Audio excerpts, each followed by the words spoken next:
La nuit des contes présente les nouveaux contes de fées pour les petits enfants par la comtesse de Ségur. Ourson, chapitre 13. La récompense. Le prince regarda Violette et soupira. Violette regarda le prince et sourit. « Comme tu es beau, cher cousin, que je suis heureuse de t'avoir rendu ta beauté. Moi, je vais verser quelques gouttes d'huile de senteur sur mes mains. Puisque je ne peux te plaire, je veux au moins t'embaumer, » ajouta-t-elle en riant. Et débouchant le flacon, elle pria Merveilleux de lui en verser quelques gouttes sur le front et sur le visage. Le prince avait le cœur trop gros pour parler. Il prit le flacon et exécuta l'ordre de sa cousine. Aussitôt que l'huile eut touché le front de Violette, quelles ne furent pas sa joie et sa surprise, en voyant tous ses poils disparaître et sa peau reprendre sa blancheur et sa finesse première. Le prince et Violette, en voyant la vertu de cette huile merveilleuse, poussèrent un cri de joie, et courant vers l'étable où étaient la reine et Passerose, ils leur firent voir l'heureux effet de l'huile de la fée. Toutes deux partagèrent leur bonheur. Le prince merveilleux ne pouvait en croire ses yeux. Rien désormais ne s'opposait à son union avec Violette, si bonne, si dévouée, si tendre, si bien faite pour assurer le bonheur de son cousin. La reine songeait au lendemain, à son retour dans son royaume, qu'elle avait abandonné depuis 20 ans. Elle aurait voulu que son fils, que Violette et qu'elle-même eussent des vêtements convenables pour une si grande cérémonie. Mais elle n'avait ni le temps ni les moyens de s'en procurer. Il fallait donc conserver leurs habits de drap grossier et se montrer ainsi à leur peuple. Violette et Merveilleux riaient de l'inquiétude de leur mère. « Ne trouvez-vous pas, mère, que notre beau Merveilleux est bien assez paré de sa beauté, et qu'un habit somptueux ne le rendra ni plus beau ni plus aimable? Et ne trouvez-vous pas, comme moi, mère, que la beauté de notre chère Violette la pare mieux que les plus riches vêtements, que l'éclat de ses yeux l'emporte sur les plus brillantes pierreries, que la blancheur de ses dents fait pâlir les perles les plus belles, que la richesse de sa blonde chevelure la coiffe mieux qu'une couronne de diamants? Oui, oui, mes enfants, sans doute, vous êtes tous deux beaux et charmants. Mais un peu de toilette ne gâte rien. Quelques bijoux, un peu de broderie, de riches étoffes ne feraient aucun tort à votre beauté. Et moi qui suis vieille... « Mais pas laide, madame, » interrompit vivement Passerose. « Vous êtes encore belle et aimable. Malgré votre petit bonnet de fermière, votre jupe de drap rayé, votre corsage de camelot rouge et votre guimpe de simple toile. D'ailleurs, une fois rentré dans votre royaume, vous achèterez toutes les robes qui vous feront plaisir. » La soirée se passa ainsi gaiement, et sans inquiétude de l'avenir. La fée avait pourvu à leur souper. Ils passèrent leur dernière nuit sur les bottes de paille de l'étable, et comme ils étaient tous fatigués des émotions de la journée, ils dormirent si profondément que le jour brillait depuis longtemps et que la fée était au milieu d'eux avant qu'ils fussent éveillés. Un léger « hum » de la fée les tira de leur sommeil. Le prince fut le premier à ouvrir les yeux. Il se jeta aux genoux de la fée et lui adressa des remerciements tellement vifs qu'elle en fut attendrie. Violette aussi était aux genoux de la fée, la remerciant avec le prince. « Je ne doute pas de votre reconnaissance, » leur dit la fée, « mais j'ai beaucoup à faire. On m'attend dans le royaume du roi Bénin, où je dois assister à la naissance du 3e fils de la princesse Blondine. Le fils doit être le mari de votre fille aînée, prince merveilleux, et je tiens à le douer de toutes les qualités qui pourront le faire aimer de votre fille. Il faut que je vous mène dans votre royaume. Plus tard je reviendrai assister à vos noces. Reine, continua-t-elle en s'adressant à Aimée, qui venait de s'éveiller, nous allons partir immédiatement pour le royaume de votre fils. Êtes-vous prête, ainsi que votre fidèle Passerose? Madame, répondit la reine avec un léger embarras, nous sommes prêtes à vous suivre, mais ne rougirez-vous pas de notre toilette si peu digne de notre rang? Ce ne sera pas moi qui en rougirai, reine, répliqua la fée en souriant.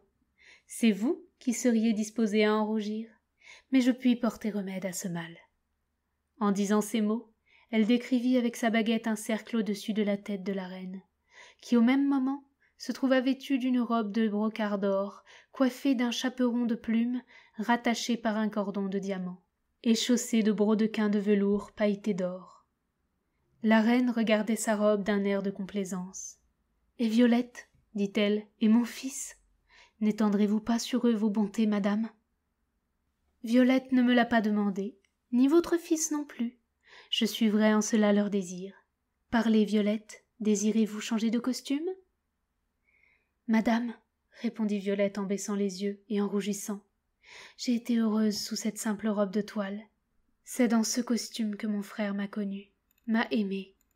Souffrez que je le conserve tant que le permettront les convenances, et que je le garde toujours en souvenir des heureuses années de mon enfance. Le prince remercia Violette en lui serrant tendrement les mains.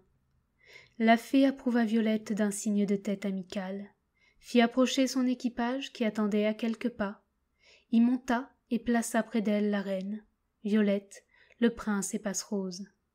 En moins d'une heure, les alouettes franchirent les 3000 lieues qui les séparaient du royaume de Merveilleux. Tout le peuple et toute la cour, prévenus par la fée, attendaient dans les rues et dans le palais. À l'aspect du char, le peuple poussa des cris de joie qui redoublèrent lorsque, le char s'arrêtant sur la grande place du palais, on en vit descendre la reine aimée, un peu vieillie sans doute, mais toujours jolie et gracieuse. Le prince merveilleux dont la beauté et la grâce étaient rehaussées par la richesse de ses vêtements, éblouissants d'or et de pierreries. C'était encore une gracieuseté de la fée. Mais les acclamations devinrent frénétiques lorsque le prince, prenant la main de Violette, la présenta au peuple. Son doux et charmant visage, sa taille fine et élégante, était encore embelli par la toilette dont la fée l'avait revêtue d'un coup de baguette. Sa robe était en dentelle d'or, son corsage, ses épaules et ses bras étaient ornés d'une foule d'alouettes en diamants, pas plus grosses que des oiseaux-mouches. Sur sa tête, elle avait aussi une couronne de petites alouettes en pierreries de toutes couleurs. Son air doux et vif, sa grâce, sa beauté, lui gagnèrent tous les cœurs. On cria tant et si longtemps « Vive le roi merveilleux! Vive la reine Violette !» que plusieurs personnes dans la foule en devinrent sourdes. La fée, qui ne voulait que joie et bonheur dans tout le royaume, les guérit tous, à la prière de Violette. Il y eut un grand repas pour la cour et pour le peuple. 1 346 822 personnes dînèrent aux frais de la fée, et chacun emporta de quoi manger pendant 8 jours. Pendant le repas, la fée partit pour aller chez le roi Bénin, promettant de revenir pour les noces de Merveilleux et de Violette. Pendant les 8 jours que dura son absence, Merveilleux, qui voyait sa mère un peu triste de ne plus être reine, la pria avec tant d'instance d'accepter le royaume de Violette qu'elle consentit à y régner, à la condition toutefois que le roi Merveilleux et la reine Violette viendraient tous les ans passer 3 mois chez elle.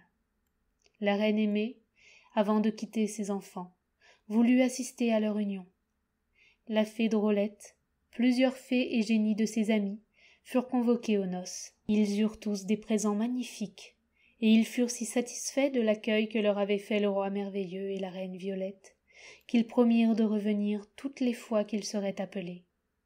2 ans après, ils reçurent tous une nouvelle invitation pour assister à la naissance du premier enfant des jeunes époux. Violette mit au jour une fille qui fut, comme son père et sa mère, une merveille de bonté et de beauté.